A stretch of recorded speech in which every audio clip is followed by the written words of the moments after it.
Hello everyone, this is Monisha, Assistant Professor, Department of English. Today we'll see about Alexander Pope, Daniel Defoe, Richard Steele, Joseph Addison.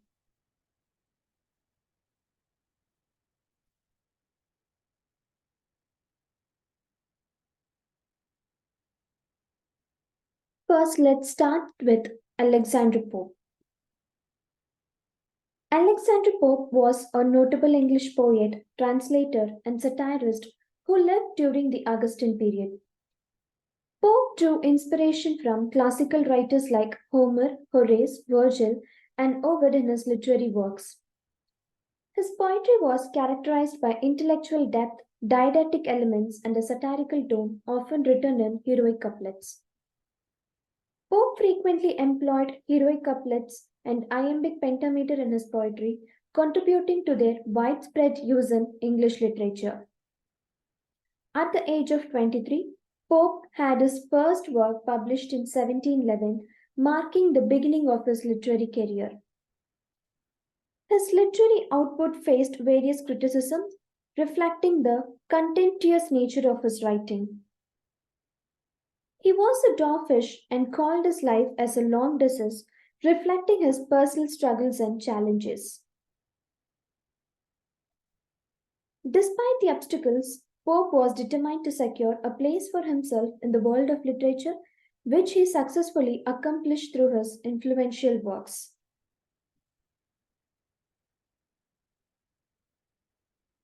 Alexander Pope's friend John Carroll encouraged him to write the famous poem The Rape of the Lock.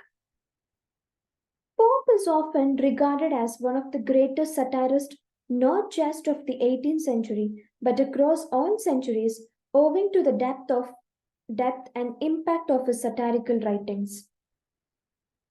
His satires were characterized by intellectual rather than emotional content, making them powerful tools for critiquing and exposing societal issues. Pope believed that satire was his most effective tool for challenging corrupt customs and revealing the wickedness in society. Some of his renowned works include An Essay on Criticism, The Rape of the Lock, and Essay on Man. Pope's major themes in his writings encompass gender roles, female sexuality, religious pity, the idleness of the upper class, and man's place and purpose in the universe, addressing a wide range of societal and philosophical topics. Next comes Daniel Defoe. Daniel Defoe was a multifaceted figure involved in trade, writing, journalism, and the publication of the pamphlets. He is well known for his adventure and novel writing with works like Robinson Crusoe and Moll Flanders. Defoe was a pioneer in the field of economic journalism, contributing to the development of economic literature. His original name was Daniel Foe, and he added Defoe to his name later in life. He participated in Monmouth Rebellion but received a pardon for his role in the rebellion. Defoe was against James II and the supporters known as Jacobites. His first significant publication was an essay upon projects, which consisted of proposals for social and economic improvements and was published in 1697. Defoe established his periodical, The Review of the Affairs of France, in 1704, and it continued to run 3 times a week until 1713, contributing to the development of journalism during his time.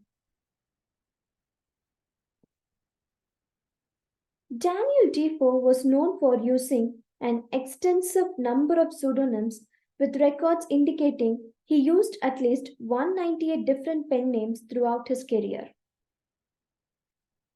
He published the periodical The Review, which initially had a weekly frequency but later increased to 3 times a week. Defoe is often referred to as the poet laureate of market economy due to his significant contributions to economic literature and writing on trade. Defoe authored The History of the Union of Great Britain in 1709, which explored the political and historical aspects of the union between England and Scotland. His highly successful poem, The True Born Englishman, defended the king and commented on the diversity of the English population.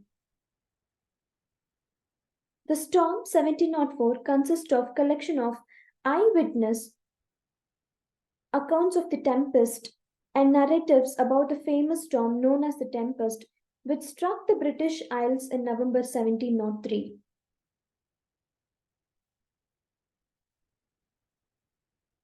Next comes Richard Steele. So Richard Steele was an Irish writer, playwright, and politician known for his contribution to literature and his political involvement. He is famously remembered as the co-founder, along with his friend Joseph Addison, of the influential literary publication The Spectator. Steele received his education at Charterhouse School and Merton College, Oxford, which influenced his intellectual development. In 1697, he was commissioned to the military and quickly rose to the rank of captain within 2 years. In 1705, Steele left the army and shifted his focus to literary and political pursuits. Some of his notable works include The Christmas Hero 1701, The Funeral, and The Lying Lover, as a writer, showcasing his versatility as a writer and playwright. Next comes Joseph Addison. Joseph Addison was a versatile figure, excelling as an essayist, poet, playwright, and politician. He received his education at Charterhouse School in London, which influenced his intellectual development. Addison first crossed paths with Richard Steele at Queen's College, Oxford in 1687, marking the beginning of their influential friendship and literary collaboration. In 1708 and 1709, Addison served as a member of Parliament representing the borough of Lostwithiel. He was appointed as a secretary to the new Lord Lieutenant of Ireland, Lord Wharton, a significant political position. In 1710, he represented Malmesbury in his home country of Wiltshire, retaining his seat until his passing in 1719. Some of his notable works include The Guardian, 1713, Liberto, Cato, and his work and his writings aligned with Tory political faction. So Addison and Steele, The Tatler and The Spectator. So The Tatler is from 1709 to 1711 and The Spectator is from 1711 to 1712. So The Spectator was a daily publication founded by Joseph Addison and Richard Steele in England, running from 1711 to 1712. Each paper or number in The Spectator was approximately 2,500 words long. The writing from The Spectator were collected into 7 volumes for later publications. The papers appeared 3 times a week over 6-month period. And next is Tatler from 1709 to 1711.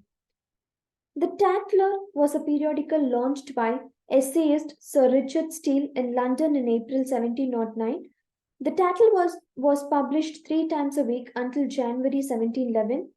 The Tatler began to explore and investigate manners in society, establishing its principles of ideal behavior during its publications. Thank you.